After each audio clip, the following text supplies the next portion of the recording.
Hi friends! Today we'll talk about how to fix or how to solve your Netflix problem. To know how to fix or how to solve your Netflix problem, you should just go to Settings. Here on this page, you click Apps, Default Apps, App Settings. When you'll find this list, you will enter to the window of Netflix. Here in this page of App Info, you will click on Force Stop and you will click OK.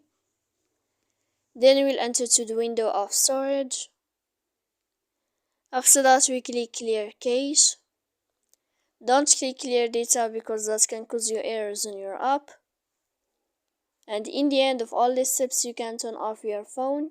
You will wait a moment to turn on your phone again. So please don't forget to support us by like and subscribe. See you next time in another video, and thank you for your attention and your watching.